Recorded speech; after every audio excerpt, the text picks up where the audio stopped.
Hi hello నమస్తే welcome to Srinivas me channel.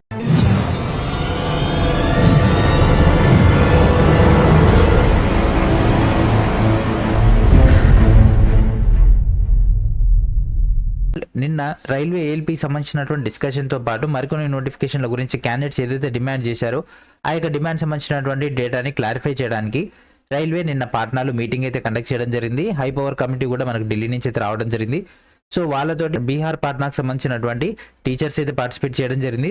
ఆ యొక్క మీటింగ్ లో ఈ యొక్క క్యాండిడేట్స్ యొక్క డిమాండ్స్ కి రైల్వే నుంచి వచ్చినటువంటి అప్డేట్స్ అనేది డిస్కస్ చేద్దాం. ఓకే, దానికి సంబంధించినటువంటి మెయిన్ డేటాలకు వెళ్ళిపోదాం. Let's get into video. So ఆ యొక్క మీటింగ్ అయిపోయిన తర్వాత మనకు ప్రెస్ కాన్ఫరెన్స్ అయితే కండక్ట్ చేయడం జరిగింది. సో ఆ యొక్క ప్రెస్ కాన్ఫరెన్స్ సంబంధించినటువంటి విజువల్స్ అయితే మీరు చూడొచ్చు.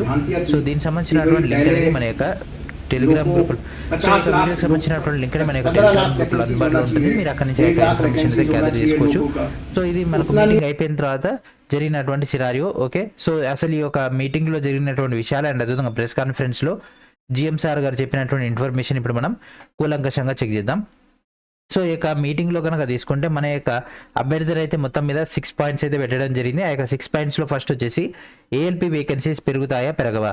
సో ఏఎల్పీ వేకెన్సీస్ అనేది పెరుగుతాయా పెరగవా అంటే ప్రజెంట్ ఉన్నటువంటి సిచ్యువేషన్లో కేవలం 3000 పోస్టులు మాత్రమే వాళ్ళకైతే అవైలబిలిటీలో ఉన్నాయి. సో ఇక్కడ కనిపిస్తుంది కదా 3000. సో 3000 పోస్టులు మాత్రమే ఉండడం జరిగింది. సో వాటిని దాదాపుగా డబులింగ్ చేస్తూ అంటే మనకి ఇక్కడ 5696 పోస్టులు చేసి ఇవ్వడం జరిగింది. సో మీకు ఒకవేళ బల్క్ నోటిఫికేషన్ అంటే మీకు 15,000 కానీ 20,000 కానీ ఆ విధంగా మీకు నోటిఫికేషన్ వేకెన్సీస్తో కావాలి అని అంటే మాత్రము నెక్స్ట్ మీకు నోటిఫికేషన్ అయితే ఉండదు. అంటే ఈ యొక్క ఇయర్లీ ప్లాన్ ఏదైతే ఉందో యాన్యువల్ ప్లాన్ ఏదైతే ఉందో అదైతే ఉండదు. ఏఎల్పీ పాయింట్ ఆఫ్ వ్యూ అయితే వాళ్ళు చెప్పడం జరిగింది.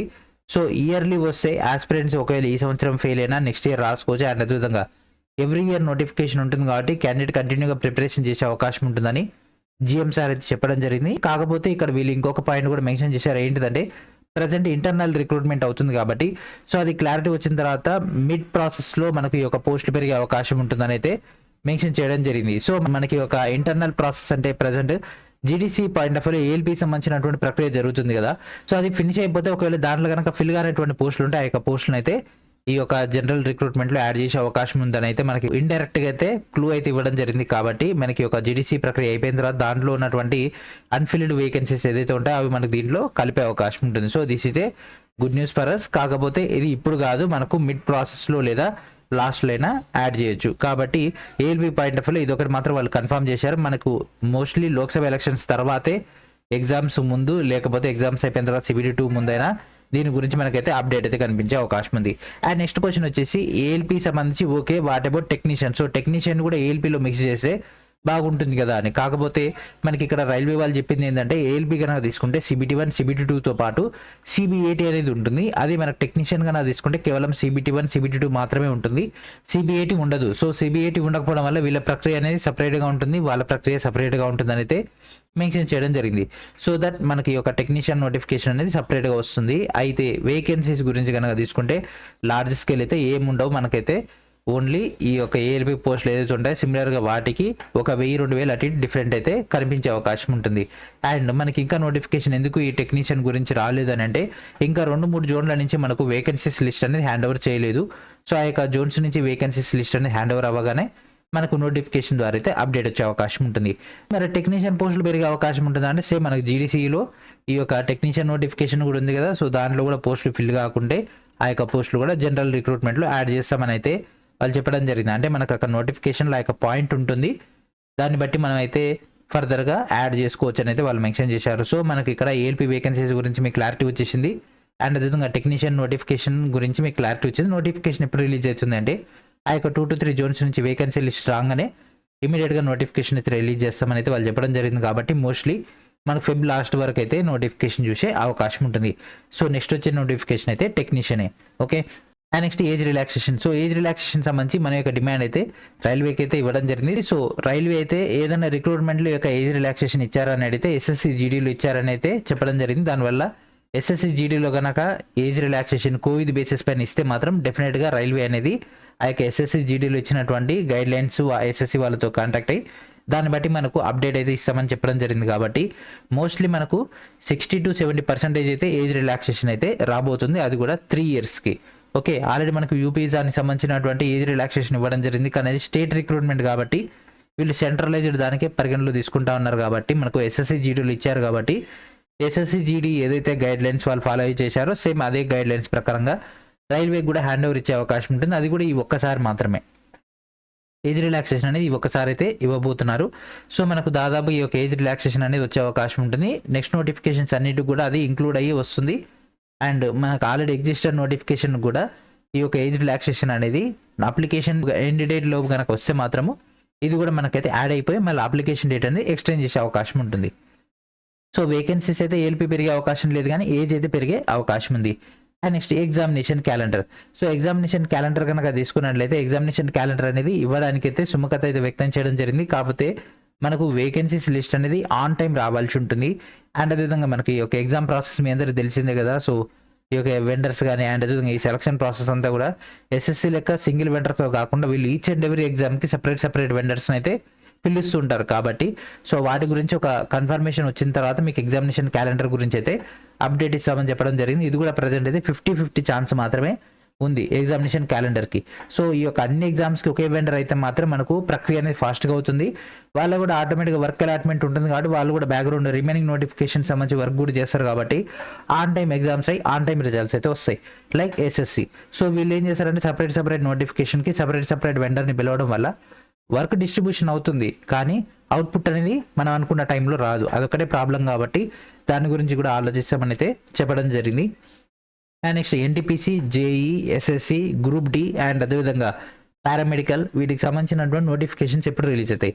సో ప్రజెంట్ అయితే వాటికి సంబంధించి అయితే లిస్ట్ అవుట్లు అయితే ప్లాన్ చేస్తున్నారు కానీ ఇంకా మనకు ఫుల్ ఫ్లెడ్జ్డ్గా లిస్ట్ అవుట్లు అయితే రాలేదు. అంటే మనకి ఈచ్ అండ్ ఎవరీ జోన్ వైజ్గా డివిజన్ వైజ్గా వేకెన్సీ లిస్ట్ అయితే రాలేదని అయితే వాళ్ళు చెప్పారు. సో ఆ యొక్క లిస్టులు వచ్చిన తర్వాత దాన్ని బట్టి చేస్తామంటున్నారు. సో మనకి కేవలం 1 month మాత్రమే గ్యాప్ ఉంది. దాని తర్వాత ఎలక్షన్ కోడ్ వస్తుంది. ఎలక్షన్ కోడ్ వచ్చిన తర్వాత నోటిఫికేషన్ ఇష్యూ చేసే అవకాశం లేదు కాబట్టి వీళ్ళు ఎలక్షన్ ముందు నోటిఫికేషన్ క్యాలెండర్ ఇచ్చే అవకాశం అయితే కనిపిస్తుంది. సో ఏ పోస్ట్ ఏ నోటిఫికేషన్ ఎప్పుడు రిలీజ్ అవుతుంది అంటే అప్రాక్సిమేట్లీ మే, జూన్, జూలై, ఆగస్ట్ అట్లా వీళ్ళు గ్రూప్ డి, ఎన్టీపీసీ అట్లా వీళ్ళు పెట్టేసి ఎలక్షన్కి వెళ్ళే అవకాశం అయితే కనిపిస్తుంది. ఎందుకంటే ఈ లిస్టులన్నీ రావాలి. దాంతోపాటు ఈ జీడీసీ ప్రక్రియ కూడా అయిపోతే ఎన్టీపీసీలో ఉన్నటువంటి వేకెన్సీస్ సంబంధించి క్లారిటీ వస్తుంది, ఏఎల్పీ సంబంధించి క్లారిటీ వస్తుంది, టెక్నీషియన్ సంబంధించి క్లారిటీ వస్తుంది. ఓకేనా. సో ఈ విధంగా వాళ్ళైతే ప్లాన్ అయితే చేయడం జరిగింది. And next RPF. So 6th వచ్చేసి ఆర్పిఎఫ్. సో ఆర్పిఎఫ్ కన్నా తీసుకుంటే పోస్టులు అది కూడా పెరిగే అవకాశం లేదు. కాకపోతే వాళ్ళకు కూడా దాదాపుగా 3 years రిలాక్సేషన్ అయితే కల్పించే అవకాశం ఉంది. ఓకేనా. సో ఇది మనకు నిన్న జరిగినటువంటి మీటింగ్లో ఉన్నటువంటి మెయిన్ పాయింట్స్ అండ్ వాటికి సంబంధించినటువంటి క్లారిటీ. అండ్ నెక్స్ట్ వచ్చేసి ఏఎల్పీ టెక్నీషియన్ పాయింట్ ఆఫ్ వ్యూలో సిలబస్ అయితే మాడిఫై చేద్దామని అయితే డిమాండ్ అయితే రైల్వే పెట్టడం జరిగింది. కానీ మన సైడ్ నుంచి అయితే వద్దని అయితే డైరెక్ట్ రిజెక్ట్ చేయడం జరిగింది. ఎందుకంటే ఆల్రెడీ లాస్ట్ 3 to 4 years నుంచి aspirants technical point of view అంటే ట్రేడ్ పాయింట్ ఆఫ్ వ్యూలో అండ్ అదేవిధంగా ఈ యొక్క సిబిటీ 2లో ఉన్నటువంటి పార్ట్ ఏ పాయింట్ ఆఫ్ వ్యూలో చాలా ఎక్కువగా ఫోకస్ చేస్తూ సేమ్ ప్యాటర్న్ ప్రిపేర్ అవ్వడం జరిగింది.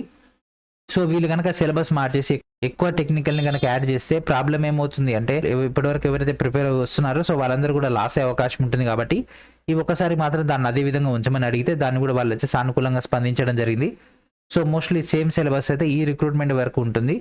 నెక్స్ట్ రిక్రూట్మెంట్ సంబంధించి కనుక తీసుకుంటే వాళ్ళు విత్ ఇన్ ఏ షార్ట్ టైంలో న్యూ సిలబస్ని కూడా ఇంట్రడ్యూస్ చేస్తారు ఫర్ ద నెక్స్ట్ నోటిఫికేషన్స్ కోసం. సో నెక్స్ట్ రాబోయేటటువంటి ఏఎల్పీ 2025లో కానీ 26లో రాబోయే వాటికి ఇప్పుడే సిలబస్ ఇచ్చేసి దాన్ని బట్టి మనం ముందుగానే ప్రిపరేషన్ స్టార్ట్ చేసుకుంటే అప్పటికి మనం పర్ఫెక్షన్ అయితే అయ్యే అవకాశం ఉంటుంది. ఓకే. సో ఈ విధంగా మనకైతే మొత్తం గైడ్ లైన్స్ అండ్ అదేవిధంగా మన యొక్క ఇష్యూస్కి రైల్వే నుంచి వచ్చినటువంటి ఆన్సర్స్. సో ఆల్రెడీ నిన్న నైట్ టెలిగ్రామ్లో మన యొక్క ఛానల్ ద్వారా అప్డేట్స్ అందరూ కూడా ఫార్వర్డ్ చేయడం జరిగింది. సో మళ్ళీ మీ అందరికి కూడా ఒకసారి వీడియో ద్వారా అప్డేట్ ఇస్తే ఇంకా క్లారిటీ వస్తుందన్న ఉద్దేశంతో ఈ యొక్క వీడియో అయితే అందించడం జరుగుతుంది. కాబట్టి మినిట్ టు మినిట్ అప్డేట్ అనేది మన టెలిగ్రామ్లో ఫాస్ట్గా ఉంటుంది కాబట్టి మీరు వెంటనే మన యొక్క టెలిగ్రామ్లో జాయిన్ అయిపోండి అండ్ అక్కడ మీకు అప్డేట్స్ అన్ని కూడా వెంటనే రావడం జరుగుతుంది. అండ్ అదేవిధంగా మన యొక్క ఛానల్ తరపున ఏఎల్పీ టెక్నీషియన్ పాయింట్ ఆఫ్ వ్యూలో ఆల్రెడీ మీకు కంప్లీట్ కోర్స్ అనేది అందుబాటులో ఉంది. CBT 1, CBT 2 పాయింట్ ఆఫ్ వ్యూలో video lectures, study materials and అదేవిధంగా 2024 అప్డేటెడ్ మెటీరియల్స్ అన్ని కూడా మనకి ఈ యొక్క కోర్స్ ద్వారా లభించబోతున్నాయి. కాబట్టి వెంటనే ఈ యొక్క కోర్సులో జాయిన్ అయిపోండి.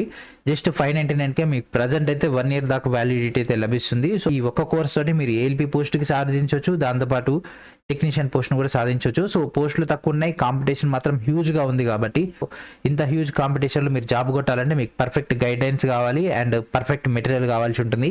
యాజ్ పర్ ద ఎన్సీఆర్టీ 2024 ప్రకారంగా మీకు కంటెంట్ అందించబోతున్నాం. అండ్ అదేవిధంగా చాలా చాలా ఇంపార్టెంట్ అయినటువంటి అండ్ అదేవిధంగా ఎక్స్పెక్టెడ్ క్వశ్చన్స్ అన్ని కూడా మనకు ఈ యొక్క కోర్స్ ద్వారా మేము ముందరికి తీసుకురాబోతున్నాం కాబట్టి వెంటనే కోర్సులో జాయిన్ అయిపోండి. ఓకేనా? సో ఇది ఫ్రెండ్స్ ఈ రోజు వీడియో. నెక్స్ట్ వీడియోలో మనకు ఏదో కలుద్దాం. అండ్ మీకు ఇంకేమైనా డౌట్ ఉంటే ప్లీజ్ మన యొక్క టెలిగ్రామ్ గ్రూప్లో కాంటాక్ట్ అవ్వండి.